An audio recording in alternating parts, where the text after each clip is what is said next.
वंदो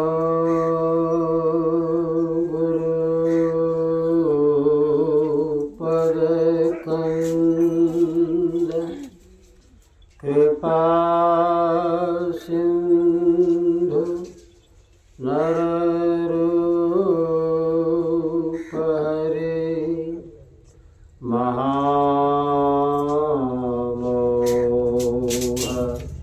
तमकुंज जासु बचन रवि कर निकर मंगल मूरति सतगुरु मिलावे सर्वाधार मंगलमय मंगल करन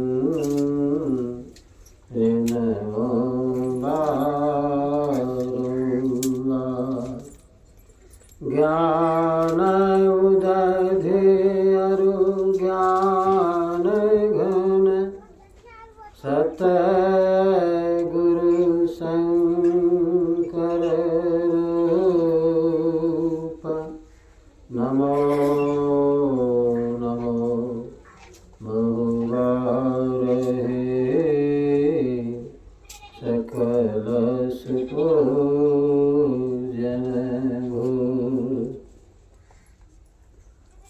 आदरणीय धर्म प्रेमी सज्जन वृंद तथा आदरणीय माताओं एवं बहनों, ईश्वर भक्ति में तीन चीज अनिवार्य रूप से रहती है: स्तुति, प्रार्थना और उपासना।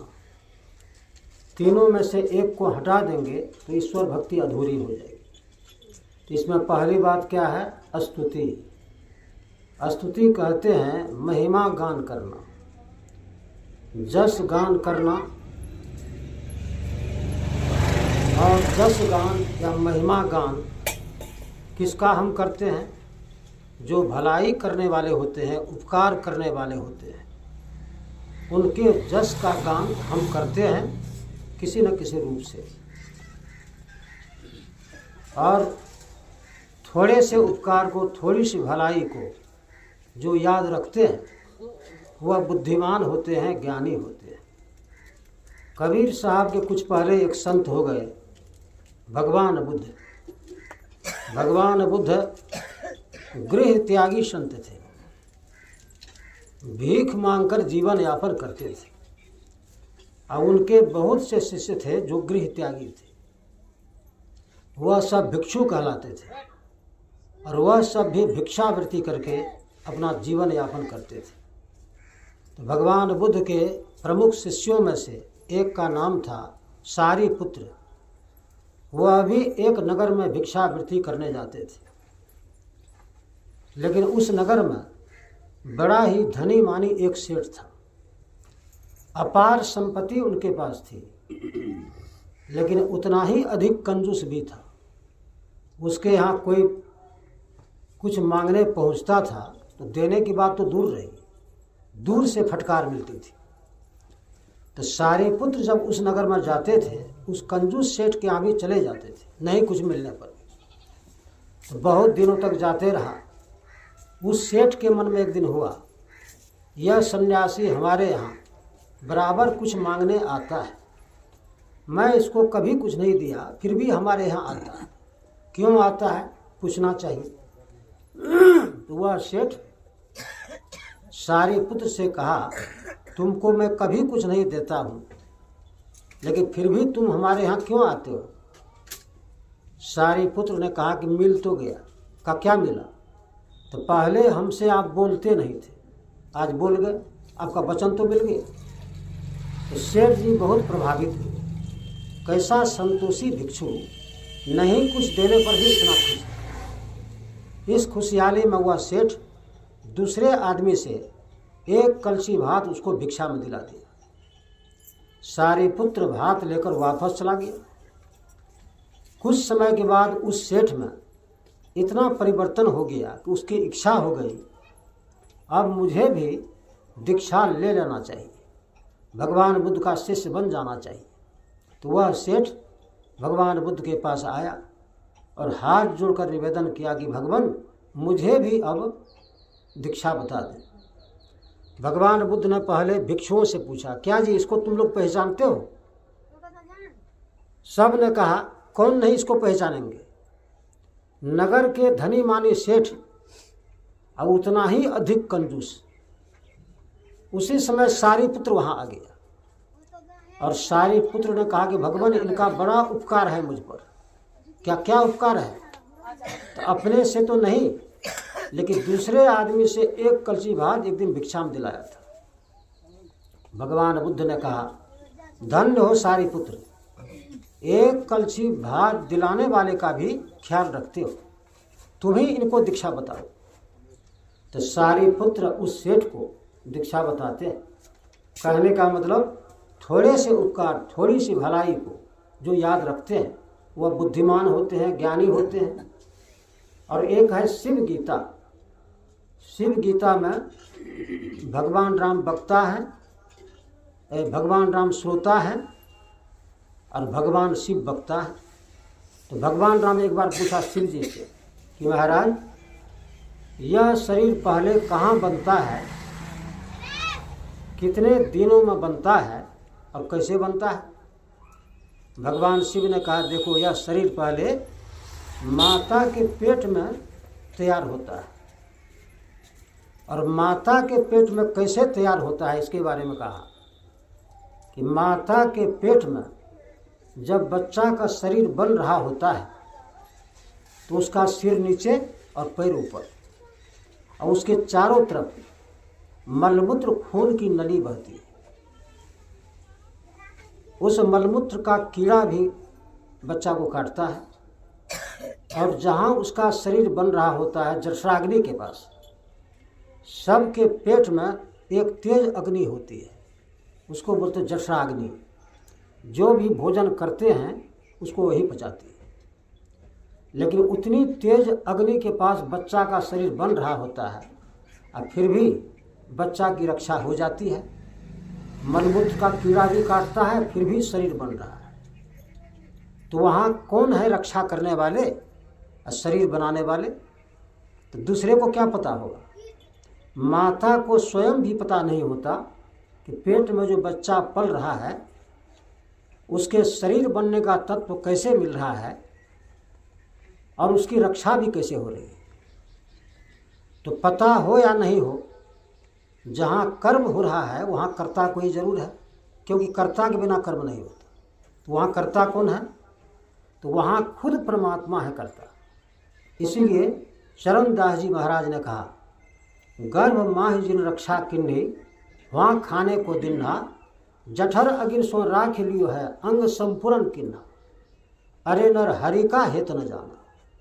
यानी परमात्मा खुद वहाँ करता है, रक्षा करते हैं। और 9 महीना का बच्चा जब होता है तो उपनिषद काल के ऋषि बतलाते हैं कि उसको पिछले जन्म का याद आ जाता है कि हम कौन अशुभ कर्म करके इस गर्भ में आए हैं, इस नरक में आए हैं। तो परमात्मा से वह बच्चा अपने अशुभ कर्मों को याद करके प्रार्थना करता है गर्भ में ही कि हमको बाहर निकाल दीजिए, मैं आपका भजन करूँगा। 10 महीना के बाद वही बच्चा जब बाहर निकलता है तो गर्भ के करार को बिल्कुल भूल जाता है, माया के प्रभाव में आकर, और केवल रोता है। जैसे पेट से बाहर बच्चा आता है तो केवल रोता है, रोता है। तो रोता क्यों है? रो करके अपना दुख बता रहा है, बोलने का सामर्थ्य नहीं है अभी, तो माँ को कैसे बोलेगा? तो रो करके दुख जता रहा है कि हम दुखी हो गए। माँ भी उसको दूध पिलाती है, कभी उसको दुलार करती है कि नहीं रो मत, रो मत। तो कुछ समय के लिए वह चुप हो जाता है बच्चा। चुप हो जाता है, दूध पिला दिया, खिलौना दे दिया, दुलार की, तो कुछ समय के लिए चुप हो जाता है। तो कुछ समय के लिए चुप हो गया, लेकिन यह नहीं कि उसका दुख समाप्त हो गया है, सो बात नहीं है। कुछ समय के लिए चुप हो गया, उसका मन बहल गया, लेकिन वास्तविक बात यह है कि परमात्मा से बिछुड़ गया। वो गर्भ में परमात्मा का याद किया था, लेकिन बाहर में बिछुड़ गया, दुख हो गया, बाहर में आने से रोता है। तो जब बाहर बच्चा आ गया, मुंह में दांत नहीं है, दूध चाहिए, दूध हर हमेशा तैयार है बच्चा के लिए। और संत लोगों को याद रहता है, यह गर्भ में ही करार करके यहाँ आया कि मैं आपका भजन करूँगा, लेकिन माया के प्रभाव में आकर के भजन भूल गया। तो संत लोग दयालु होते हैं, याद दिला देते हैं, याद दिलाते हैं। संत कबीर साहब याद दिलाते हैं, गर्भवास में कौल किया था, नाम जपूंगा मैं तेरा। वहाँ कौल करके तुम आया कि मैं आपका नाम जपूंगा, कैसे भूल गया। और एक लक्ष्मीपति जी महाराज संत हुए, वह भी याद दिलाते हैं, करी करार क्यों भूला रे अभागा मन, गर्भवास की बात याद कर जब तू रहे अंड तूला, रे अभागा मन, करी करार क्यों भूला। करार करके आया, कैसे भूल गया। तो बाहर जब बच्चा चला आया तो दूध का इंतजाम परमात्मा ने किया। दूध भी कैसा, ठंडाने की जरूरत नहीं है, गर्म करने की जरूरत नहीं है, हर हमेशा बच्चा के लिए तैयार है। और जब मुंह में दांत निकल गए तब देख लीजिए कितने तरह के कंद मूल फल अन्न की रचना परमात्मा ने की। और जब कुछ बड़े हुए तो बहुत तरह की इच्छा हो गई, यह चाहिए वह चाहिए, बहुत तरह की इच्छा हो गई। तो इच्छा तो पीछे हुई, पहले जीवन धारण करने के लिए क्या क्या चाहिए, तो कहेंगे हवा चाहिए, पानी चाहिए और अन्न चाहिए। तो हवा का नाम पहले लिया गया, इसलिए कि समय पर पानी पीते हैं, समय पर भोजन करते हैं। और हवा का कोई समय है, कोई समय नहीं, हर हमेशा चाहिए। जगे हुए हैं तो भी हवा चाहिए, सोए हुए हैं तो भी हवा चाहिए, हर हमेशा। और जिस दिन हवा लेना बंद हो जाएगा उस दिन आप रह भी नहीं सकते,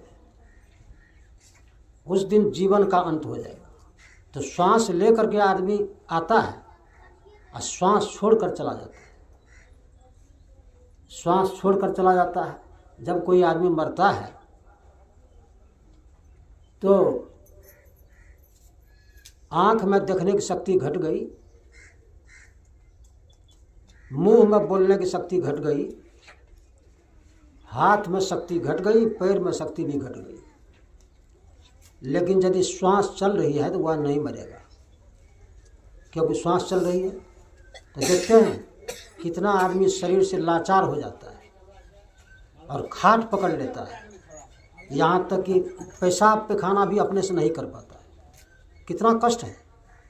लेकिन तब भी नहीं मरता है, तब भी नहीं मरता है, क्योंकि श्वास चल रही है। तो मरेगा कैसे, श्वास जब बंद होगी तब मरेगा। तो कितना हूँ देह लाचार हो गया, लेकिन श्वास चल रही है तो मरेगा नहीं। अब जैसे श्वास रुक गई तुरंत चला जाएगा, तुरंत चला जाएगा। तो शाही स्वामी जी महाराज थे, उसको जब डॉक्टर कह दिया, उनको जब डॉक्टर कह दिया कि आपका अब कोई इलाज नहीं है, जाइए आश्रम में जाकर रहिए, जितना दिन भगवान रखेंगे उतना दिन रहेंगे। तो आश्रम आ गए, सत्संगी लोगों को मालूम हो गया कि बाबा अब नहीं रहे।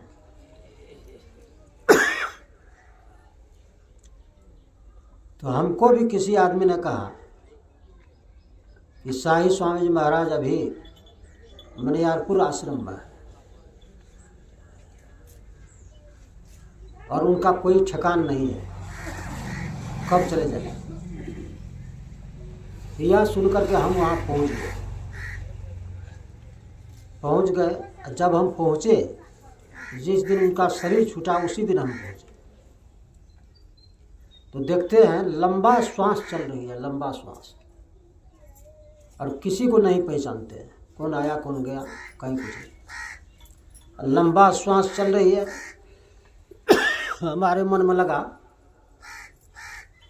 अब अधिक देर का मेहमान नहीं है। सही में देखते हैं मुश्किल से आधा घंटा हुआ होगा, एकाएक श्वास रुक गई, शरीर स्थिर हो गया। इसका मतलब है, देखिए हवा का कितना महत्व है कि हवा के बिना आपका जीवन नहीं रह सकता। और वह हवा परमात्मा आपको दे रही है, वह हवा आपको हमेशा दे रहे हैं परमात्मा। उसी तरह पानी भी चाहिए, तो पानी मिल रहा है, अन्न मिल रहा है। तो हवा मिल रही है, पानी मिल रहा है, अन्न मिल रहा है, और रहने का जगह भी चाहिए। तो रहने का जगह यह धरती आपको मिल गई है। ऐसा धरती कोई आदमी देगा रहने के लिए? ऐसा धरती कोई नहीं देगा। तो धरती पर बहुत जीवों का जीवन है। तो हवा मिल गई, पानी मिल गया, अन्न मिल गया, रहने का जगह मिल गया। और यदि गर्मी नहीं मिले तब भी रहेंगे क्या? तो गर्मी को ऊर्जा भी बोलते हैं। यदि ऊर्जा आपको नहीं मिले तो आप नहीं रह सकते। यहाँ तक कि धरती को यदि ऊर्जा नहीं मिले तो धरती भी नहीं रहेगी। तो धरती को ऊर्जा, धरती पर जितने जीवों का जीवन है सबको ऊर्जा कहाँ से मिल रही है? क्या वैज्ञानिक लोग कोई कारखाना खोले हैं ऊर्जा देने के लिए? कोई मशीन बनाए हैं? नहीं। ऊर्जा का महान पुंज आप प्रत्यक्ष देखते हैं। ऊर्जा का महान पुंज कौन है? सूर्य है। सूर्य में कितनी ऊर्जा है ठिकान नहीं। और सूर्य केवल कलयुग में ही नहीं है, सतयुग में, त्रेता में, द्वापर में, हर युग में सूर्य है। और हर युग में वह ऊर्जा देते हैं। उसी ऊर्जा में सब जीवों का पालन भी होता है। लेकिन ऊर्जा कभी समाप्त होती है? कभी समाप्त नहीं होती। आप समझ लीजिए कितनी ऊर्जा है सूर्य में, कभी समाप्त नहीं होती। वह सूर्य भी परमात्मा का ही देन है, कोई दूसरा नहीं दे सकेगा वैसा सूर्य। तो देखिए परमात्मा ने आपके लिए कितनी व्यवस्था की है। और आदमी यदि कुछ कर लेता है तो उसको घमंड हो जाता है। हमने भी यह किया, घमंड हो जाता है। और जैसे कुंभकार लोग मिट्टी का बर्तन बनाते हैं, बहुत बर्तन बनाया, घड़ा बनाया, तो घड़ा तो पुराना भी होता है, घड़ा फूट भी जाता है, लेकिन मिट्टी को क्या होगा? और कितना हो घड़ा बनावे तो क्या मिट्टी समाप्त हो जाएगी? मिट्टी समाप्त नहीं होगी। तो मिट्टी कौन बनाया है? परमात्मा बनाया है। तो घड़ा हो गया निमित्त कारण और मिट्टी हो गया उपादान कारण। तो निमित्त कारण में परिवर्तन होता है, उसका नाश होता है, लेकिन उपादान कारण में यह सब नहीं होता। तो इसका मतलब है कि थोड़ा सा कुछ बना लिया तो आपको घमंड हो गया कि हम भी कुछ बनाए। क्या बनाए? कहाँ से बनाए? तो मनुष्य की खोपड़ी में सब विद्या है, और वहीं से कोई आदमी आविष्कार करते हैं, सोचते हैं, विचारते हैं, बनाते हैं। कहाँ से बनाते हैं? या विद्या कहाँ से आती है? मनुष्य की खोपड़ी में ही सब विद्या। तो आप सुन रहे थे अभी ज्ञान संकलनी तंत्र के मंत्र को सुन रहे थे। देहस्था सर्व विद्याश्च, देहस्था सर्व देवता, देहस्था सर्व तीर्थानि, गुरु वाक्येन लभ्यते। इस देह में सब विद्या, सब देवता, सब तीर्थ है। तो इसका मतलब है जो भी ज्ञान होता है और जो भी आविष्कार करते हैं, तो मनुष्य या वैज्ञानिक कोई हो अपने ही मस्तिष्क से करते हैं। उस मस्तिष्क में परमात्मा का बैठक है। तो परमात्मा अनंत है, इसलिए ज्ञान भी अनंत है और आविष्कार भी अनंत है। तो कौन बनाया? आप बनाए। तो घमंड हो जाता है आदमी को कि हम भी कुछ बनाए। कहने का मतलब है परमात्मा इतनी व्यवस्था आपके लिए की है, और इतनी व्यवस्था करके जहाँ कोई देखने वाला नहीं है, बचाने वाला नहीं है, रक्षा करने वाला नहीं है, वहाँ भी वही परमात्मा। तो सूरदास जी के एक भजन में है, पंछी जपै सतनाम, भजन में है पंछी जपै सतनाम। उसमें है शिकार खेलने के लिए एक व्याधा धनुष बाण लेकर के जंगल में पहुंचा, और एक बाज पक्षी होता है, बहुत ताकतवर पक्षी वो होता है। वह पक्षी देखने में छोटा ही है, लेकिन इतना ताकतवर होता है कि उसके सामने सब पक्षियों का बल घट जाता है। और जब बाज पक्षी यहाँ आ जाए तो सब पक्षी डर से भाग जाएगा उसके सामने से, क्योंकि जिसको पकड़ेगा उसको मृत्यु के घाट उतार देगा, इतना ताकतवर पक्षी होता है।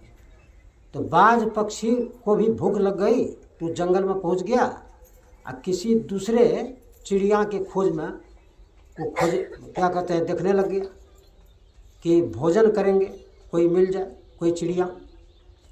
तो बाज पक्षी ऊपर में उड़ रहा था, उड़ते हुए देख रहा था नीचे की तरफ कि कोई यदि चिड़िया मिल जाए हमको तो उसका आहार करेंगे। और नीचे में जो है व्याधा धनुष बाण लेकर तैयार है, वो भी गया है पक्षी का ही शिकार करने गया है। तो संजोग से एक पक्षी एक पेड़ के डाली पर बैठा हुआ था पहले से, और व्याधा का नज़र उस पर पड़ गया, कहा इसी का शिकार करेंगे। और बाज पक्षी जो आकाश में उड़ रहा है उसका भी नज़र पड़ गया उसी पर, और कहा इसका वध मैं करूँगा। तो दोनों तरफ है खतरा, नीचे में व्याधा है, ऊपर में बाज है। और वो पक्षी जो बैठा हुआ है पेड़ के डाली पर अब किधर जाएगा? यदि उड़ता है तो बाज पक्षी उसको मार देता है, और नीचे उतरता है तो वहाँ तो व्याधा बैठा है। तो परमात्मा का नाम लेने लग गया, परमात्मा का नाम जपने लग गया। इसीलिए भजन में आया पंछी जपै सतनाम, भगवान का नाम जपने लग गया। अब आप ही कोई उपाय कर सकते हैं। तो भगवान का नाम जब जपने लग गया सब आशा छोड़ करके, तो भगवान की कृपा हो गई, और व्याधा का नज़र है उस पक्षी पर, अब बाज का नज़र भी है उस पक्षी पर। तो व्याधा धनुष पर बाण रख करके अब छोड़ेगा, तैयार है। अब उधर क्या होता है, एक विषधर आ गया, नीचे में एक विषधर आ गया, सांप आ गया, और व्याधा के पास चला गया और उसके पैर में डंस कर लिया। व्याधा के पैर में जैसे पैर में डंस कर लिया तो धनुष पर बाण तो रखा हुआ था पहले से, वो नर्वस हो गया, बाण छूट गया और लग गया बाज को जाकर के ऊपर में, दोनों साफ हो गया और उस पक्षी की रक्षा हो गई। कहने का मतलब है, देखिए परमात्मा किसी न किसी रूप में आ करके रक्षा कर देते हैं। तो सांप के रूप में जो आया वो कौन थे? परमात्मा ही थे। जाको राखे साइया मारी सके नहीं को, बाल लो बाका करी सके जो जग बैरी हो। समूचा दुनिया में बैरी क्यों नहीं हो जाए, लेकिन परमात्मा जिनको रखने वाले हैं उनका बाल बाका कोई नहीं कर सकता।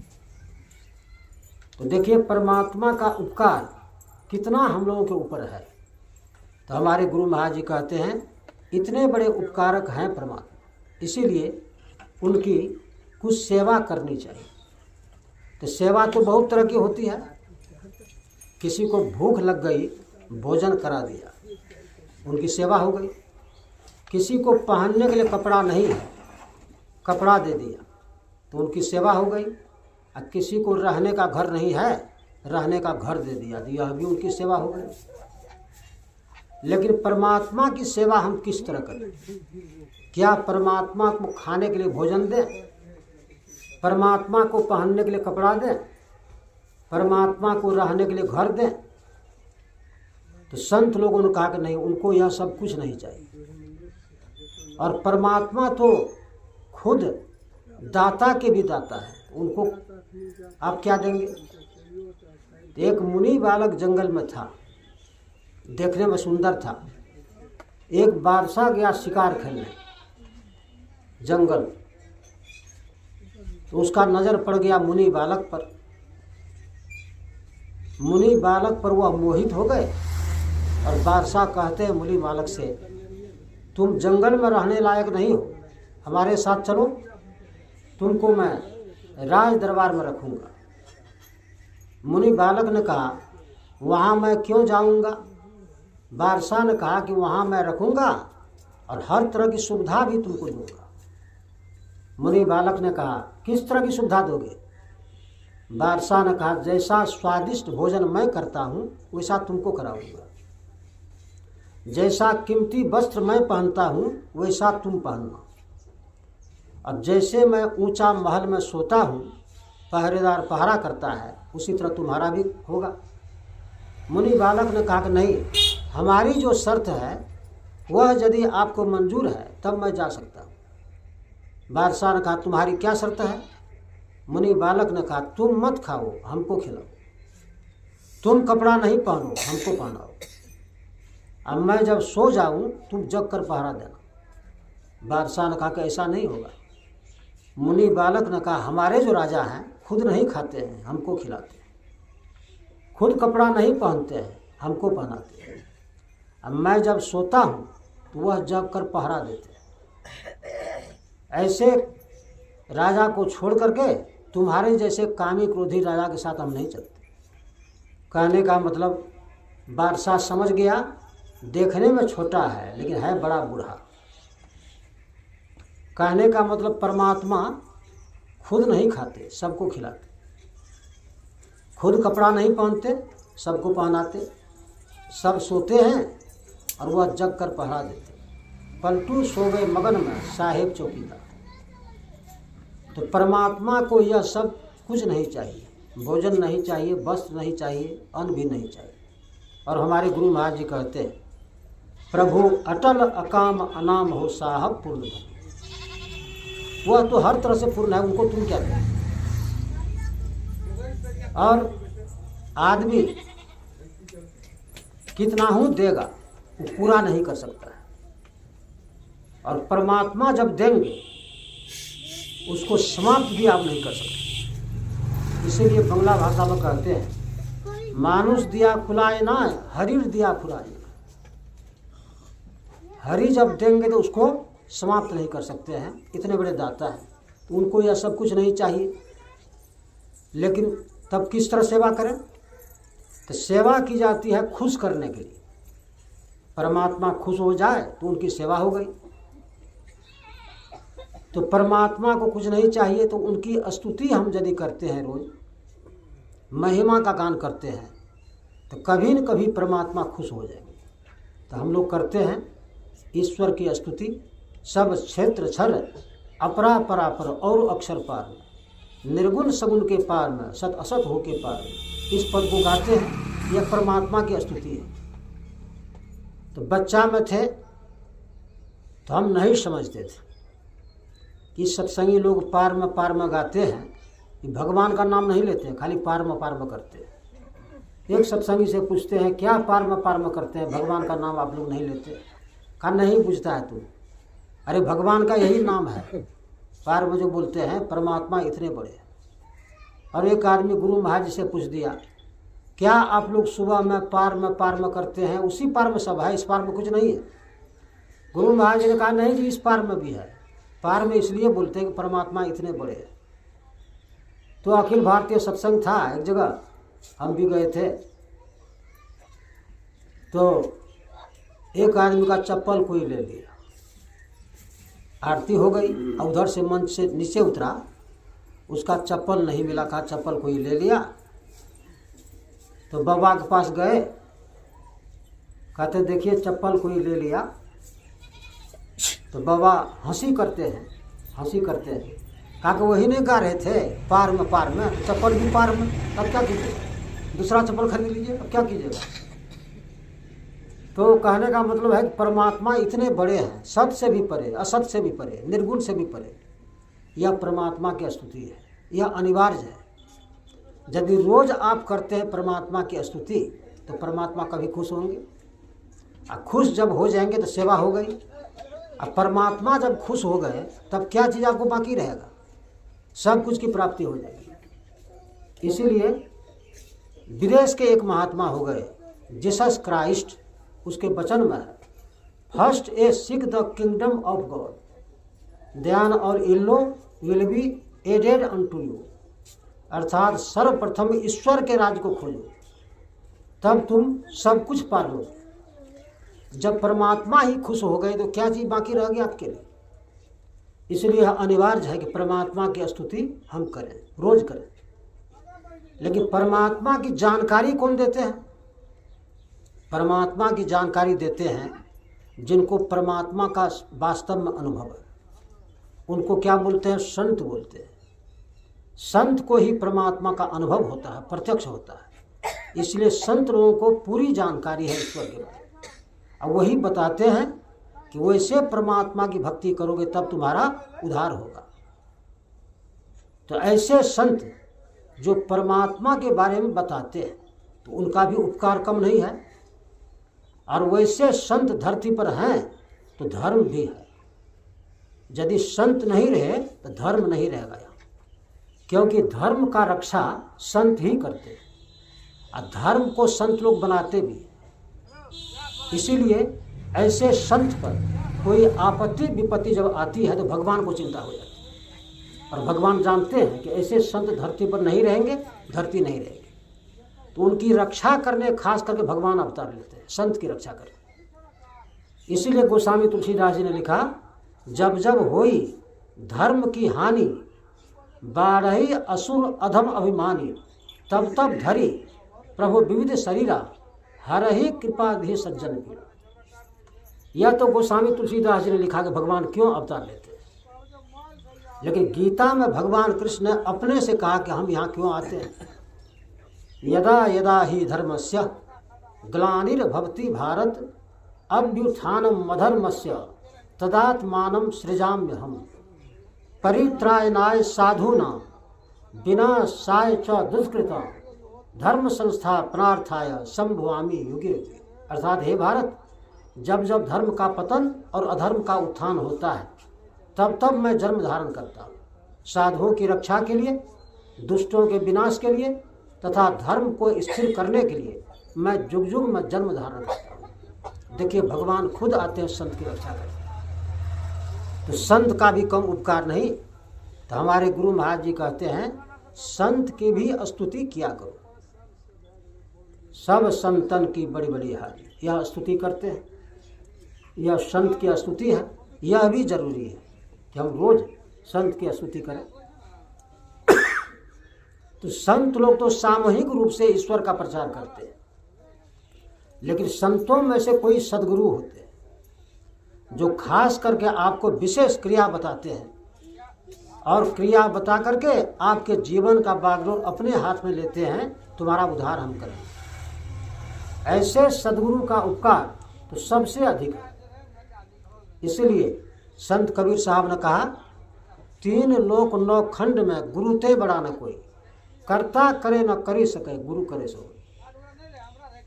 सात समुद्र की मसी करो, लेखनी सब बन राई, धरती सब कागज करो, हरिगुण लिखा न जाए, गुरुगुण लिखा न जाए। कहने का मतलब है संत कबीर साहब ने यह कहा और हमारे गुरु महाराज जी ने भी कहा, प्रभु हूँ से गुरु अधिक, जगत विख्यात है, बिनु गुरु प्रभु नहीं मिले, यद्यपि घट माही। शरीर में ही हरि क्यों नहीं है, लेकिन गुरु के बिना उनका दर्शन नहीं हो। इसीलिए प्रभु से भी अधिक महिमा गुरु की है, सदगुरु की है। तो उसका उपकार सबसे अधिक है, इसलिए उनकी भी स्तुति करनी चाहिए। तो हम लोग करते हैं सुबह में, मंगल मूर्ति सदगुरु मिलवे सर्वाधार, मंगलमय मंगल करण बिनबो बारंबार। और दूसरे पद में कहते हैं, जय जय परम प्रचंड तेज तम मोह विनाशम। ये दोनों पद गुरु के महिमा का बखान इसमें करते हैं। तो यहाँ पर गुरु की स्तुति करके सुबह में स्तुति समाप्त हो जाती है।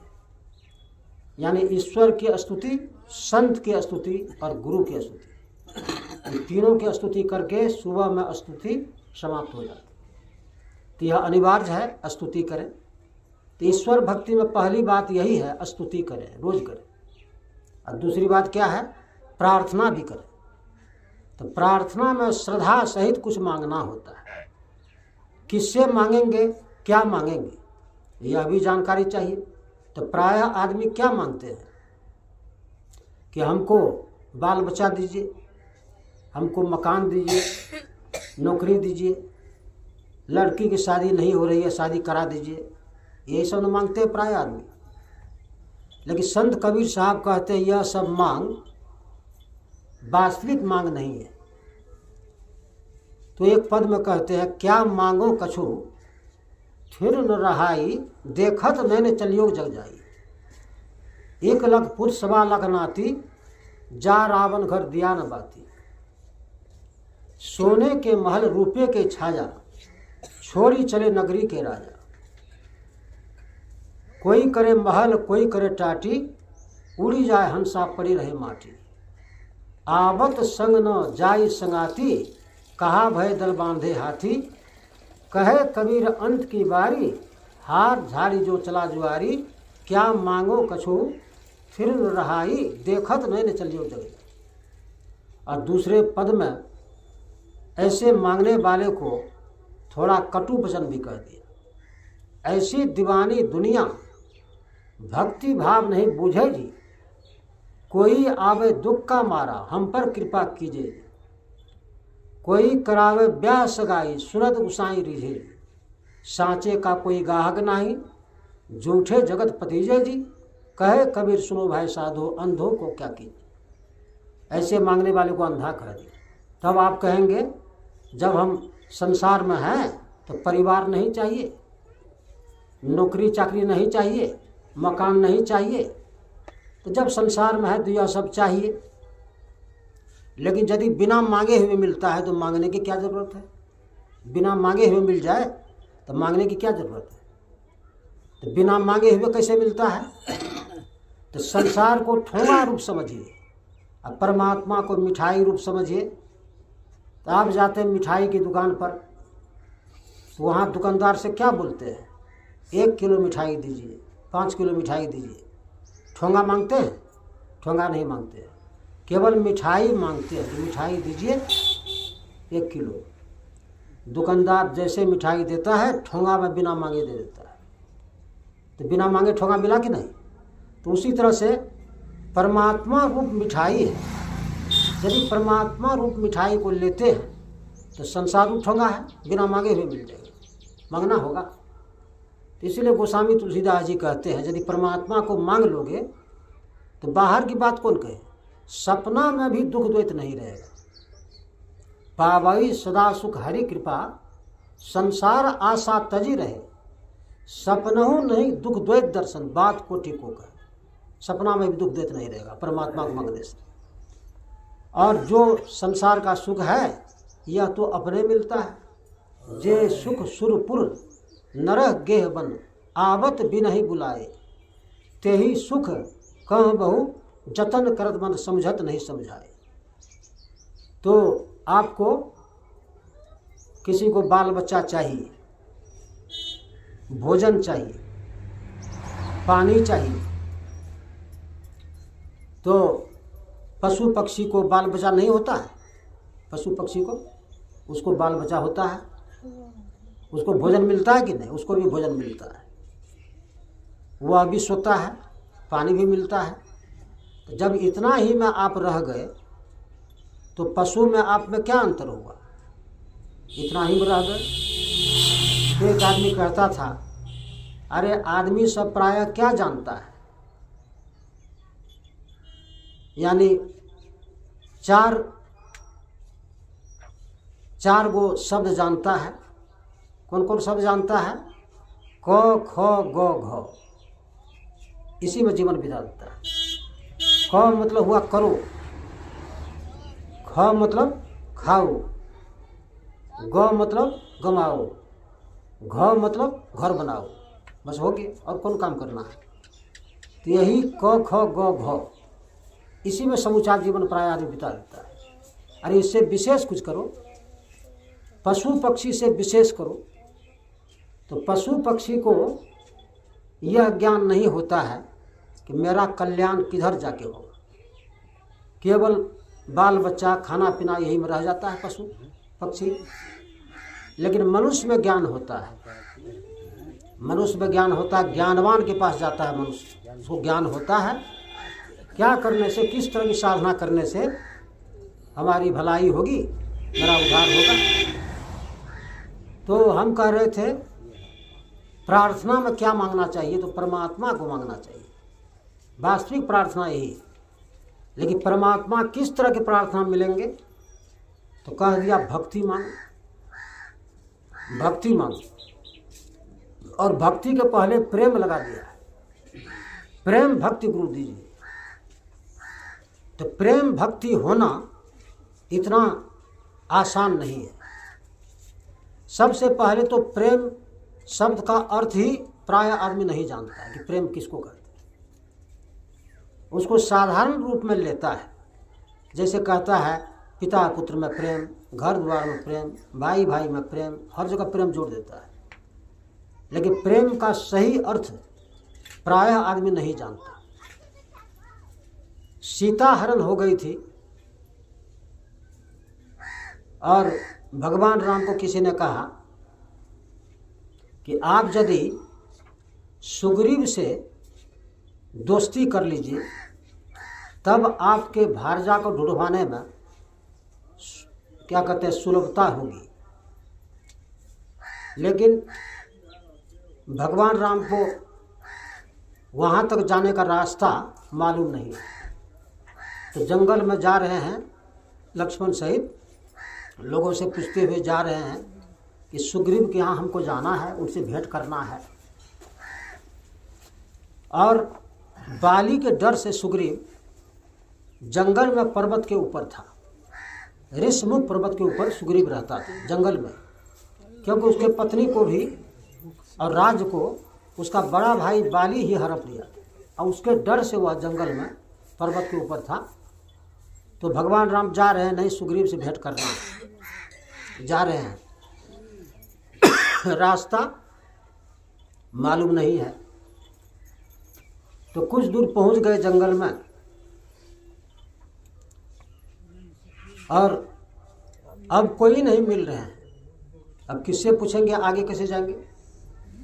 तो उधर जो है सुग्रीव को उसका गुप्तचर जाकर कहा, अरे 2 राजकुमार जंगल में हैं, वो आपका नाम लेते हैं और आपसे भेंट भी करना चाहते हैं। तो सुग्रीव कहते हैं क्या यहाँ से वो अनभिज्ञ है, का अनभिज्ञ बुझाता है, उसको मालूम नहीं है कि आप कहाँ रहते हैं। तो जामवंत कहते हैं आपसे भेंट करना चाहते हैं। क्यों भेंट करना चाहते हैं, उसका परिचय लेना चाहिए, क्यों यहाँ आना चाहते हैं। तो सुग्रीव कहते हैं कौन जाएगा परिचय लेने, का हनुमान को भेजिए। तो हनुमान हर तरह से परीक्षा ले सकते हैं। तो हनुमान को बुलाया गया, कहा कि जाओ 2 राजकुमार जो जंगल में है, सुग्रीव ने कहा मेरा नाम लेता है, हमसे भेंट करना चाहता है, उसका ठीक से परिचय लेकर के आओ। दोनों कौन है, क्यों भेंट करना चाहता है। तो हनुमान जी बूढ़े ब्राह्मण के भेष में राम लक्ष्मण के पास जाते हैं और दोनों भाई बातचीत कर रहे हैं कि देखो कोई नहीं मिल रहे हैं, किससे पूछेंगे। तो यह बात कर ही रहे दोनों भाई और तब तक देखते हैं आगे से हनुमान जी आ रहे हैं। तो हनुमान नहीं जाना, दिखता है बूढ़े ब्राह्मण हैं, आ रहे हैं इधरे। तो भगवान कहते हैं तब तो हो गया, देखो आदमी आ रहा है, उसी से पूछेंगे। हनुमान जी आ गए दोनों भाई के सामने और दोनों से कहते हैं राम लक्ष्मण से, आप लोग कोई पथिक है क्या। कहा कि हाँ पथिक है। कहाँ जाना चाहते हैं। कह कहाँ जाना, सुग्रीव के पास जाना चाहते हैं, सुग्रीव से भेंट करना चाहते हैं। तो हनुमान कहते हैं सुग्रीव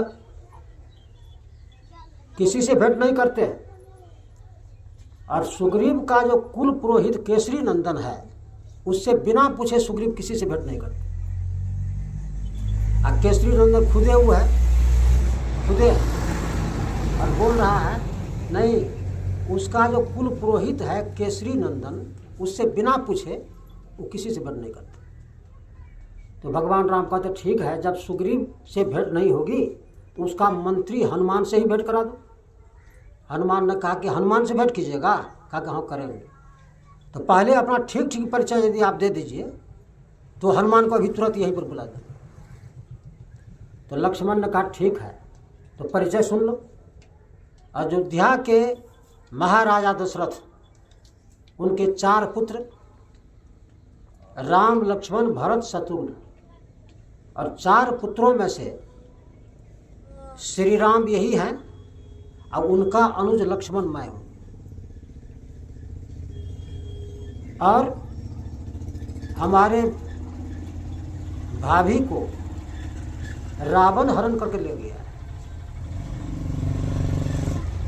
तो हम सब चाहते हैं कि उनकी खोज हो, उसका पता चले। इसी वास्ते सुग्रीव से श्री राम जी दोस्ती करना चाहते हैं, भेंट करना चाहते हैं। तो हनुमान जी ने कहा ठीक है। तो हनुमान जी कहते क्या श्री राम यही हैं? कहा यही है। तो लक्ष्मण कहते अब बुलाओ। तो कहा था ना परिचय देंगे तुरंत बुलाएंगे। तो हनुमान को बुलाओ, अभी बुलाओ तुरंत। तो हनुमान ने कहा अब तो हमको कोई संशय नहीं रहा, कोई संशय नहीं रहा, लेकिन एक विस्मय मन में है कि जो अखंड भक्त हनुमान है उनको पहचानने में स्वामी को इतनी देर क्यों हो गई। तो लक्ष्मण ने कहा रे तुम हनुमान हो? कहा कि हनुमान है। तो हनुमान अपना रूप में आ गए और बड़ा रूप बनाया। राम लक्ष्मण को कंधा पर बैठाया, कहा चलिए सुग्रीव के यहाँ ले चलते हैं। आकाश मार्ग से दोनों भाई को ले आया सुग्रीव के यहाँ। बाहर में कंधा से नीचे उतार दिया। कहा सुग्रीव को अंदर में हम खबर देते हैं। तो अंदर चला गया और सुग्रीव से जाकर कहता है सुनिए, अयोध्या के महाराजा दशरथ के पुत्रों में से राम, लक्ष्मण और श्री राम के भार्जा भी जंगल में थी, लेकिन उनके भार्जा को रावण हरण करके ले गया है। दोनों भाई बहुत दुखी हैं और उनका काम सुलभ हो इसीलिए आपसे वह भेंट करना चाहते हैं, आपसे दोस्ती करना चाहते हैं। तो आप भी समझ लीजिए आपका संकट दूर हो गया और आप आगे बढ़ करके स्वागत करके उनको अंदर बनाइए। तो सुग्रीव अंदर से बाहर निकला और राम का स्वागत करते हुए अंदर ले आए। जब राम बैठ गए और सुग्रीव भी बैठ गए, तब जामवंत कहते हैं हे रघुवीर, आपके भार्जा को रावण ले गया और सुग्रीव के पत्नी को, इसके राज्य को इसका बड़ा भाई हड़प लिया। तो जैसे आप दुखी है वैसे यह भी दुखी है। नहीं कहा जाता है जो गति तेरा सो गति मेरा। तो यह भी दुखी हैं, आप भी दुखी हैं। तो मैं चाहता हूं कि दोनों में एक संधि हो जाए ताकि एक दूसरे के दुख में सहयोग किया जाए। तो भगवान राम ने कहा कि नहीं, सुग्रीव से हम संधि नहीं करना चाहते। अरे संधि तो बराबर वालों में होती है, एक राजा की संधि दूसरे राजा से होती है, लेकिन हम सुग्रीव से मित्रता करना चाहते हैं। और मित्रता तो एक अमीर की गरीब से भी होती है। तो देखिए सुग्रीव से मैं मित्रता करना चाहता हूँ और उसमें एक ही चीज़ रहेगा, कोई लेन देन नहीं, कोई स्वार्थ नहीं, कोई शर्त नहीं, और वह एक चीज़ रहेगा प्रेम। तो प्रेम शब्द का कितना बड़ा अर्थ किया है भगवान राम। और गुरु महाराज जी भी इस प्रेम को भक्ति के पहले लगा दिया है कि प्रेम भक्ति, यदि प्रेम भक्ति किसी में हो जाए तो उसको कोई चीज़ प्राप्त करने में असंभव नहीं है। जहाँ प्रेम भक्ति है वहाँ श्रद्धा भी है, पवित्रता भी है, समर्पण भी है। तो सब कुछ एक जगह आ गया, तो उसमें क्या कमी रह गई? परमात्मा का दर्शन हो जाएगा, परमात्मा का अनुभव होगा। तो इसीलिए गुरु महाराज जी कहते हैं प्रेम भक्ति ही मांगो, इसमें परमात्मा मिल जाएगी। और किन से मांगो? तो सच्चे गुरु से मांगो। तो कहते हैं प्रेम भक्ति गुरु दीजिए, यानी परमात्मा हमको दीजिए। तो सही प्रार्थना यही है। ईश्वर भक्ति में दूसरी बात यही है प्रार्थना, और तीसरी बात है उपासना, उपजोर आसना। उप मतलब नज़दीक और आसना मतलब बैठना, आसन लगाना, यानी परमात्मा के नज़दीक में जाकर बैठना। लेकिन पहले आपको यह जान लेना होगा परमात्मा कहाँ रहते हैं अब कैसे हैं, तब जाएंगे उनके पास भेंट करने। जैसे किसी आदमी से भेंट करने आप जाते हैं तो उसका नाम पहले जान लेते हैं कि जिस आदमी से भेंट करने जाते हैं उसका नाम क्या है, फिर जानते हैं वो कौन बस्ती में रहते हैं। तो दोनों चीज़ आप जान लेते हैं तब न जाते हैं भेंट करने। यदि आपको जिससे भेंट करने जा रहे हैं उसका नाम पता नहीं हो और गांव भी पता नहीं हो तो आपका जाना कैसा होगा, बेकारे जाना हो। तो उसी तरह से परमात्मा के यहाँ जो आप जाएंगे तो पहले आपको ठीक से जान लेना होगा परमात्मा है कैसे, कहाँ रहते हैं। तो हमारे गुरु महाराज जी कहते हैं परमात्मा सूक्ष्म से भी सूक्ष्म है, सूक्ष्म से भी सूक्ष्म है, इसीलिए हर जगह परमात्मा है, व्यापक है। और हर जगह जो व्यापक होंगे तो उनका अनुभव या उसका देखना किसी इंद्रियों से नहीं होगा, क्योंकि इंद्रियां तो मोटा ज्ञान करती है। तो किसी इंद्रियों से हम चाहेंगे ज्ञान करना तो नहीं होगा, क्योंकि परमात्मा सूक्ष्म से भी सूक्ष्म है, इंद्रियों में आने योग्य नहीं। तो फिर कैसे उनका अनुभव होगा, कैसे हम जानेंगे।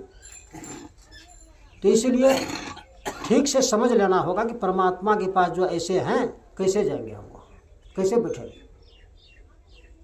और जो जितना सूक्ष्म होता है वह उतना ही अधिक व्यापक होता है और उसका मंडल उतना ही बड़ा होता है। जैसे यह स्थूल संसार बना है 5 तत्वों से, स्थूल संसार बना है 5 तत्वों से, पृथ्वी, जल, अग्नि, वायु और आकाश।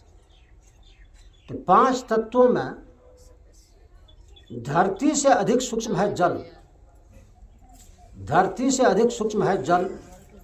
तो जल धरती में व्यापक है और धरती से बड़ा मंडल जल का है। जल से अधिक सूक्ष्म, जल से अधिक सूक्ष्म आग है।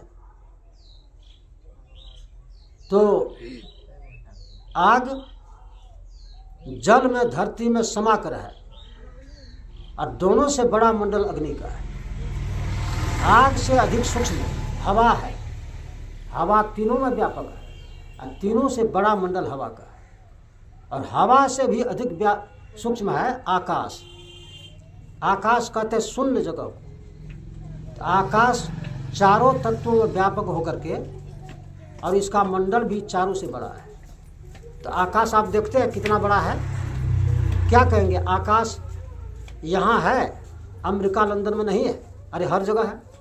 और उस आकाश में कितना विमान चलता है, हवाई जहाज उड़ता है, रॉकेट उड़ता है, लेकिन आकाश का कोई अंत पाता है और छोड़ पाता है।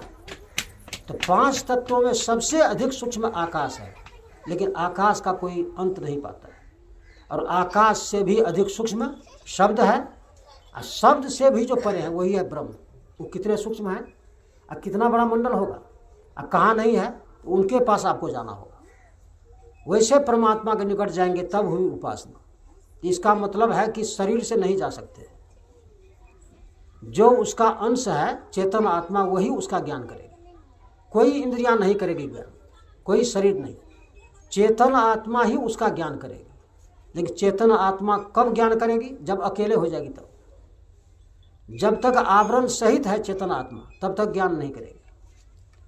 तो आवरणों को हटाने के लिए चेतन आत्मा के ऊपर जो आवरण पड़ा हुआ है, शरीर रूपी आवरण है और सूक्ष्म पर्दा भी है, अंधकार, प्रकाश और शब्द, सबको हटाने के लिए अंतर साधना करना अनिवार्य है। इसीलिए हमारे गुरु महाराज जी कहते हैं बाहर में दौड़ने से यह काम नहीं होगा, अंदर जाना होगा। निज तन में खोज सज्जन, बाहर न खोजना, अपने ही घट में हरि है, अपने में खोजना। श्री सद्गुरु महाराज की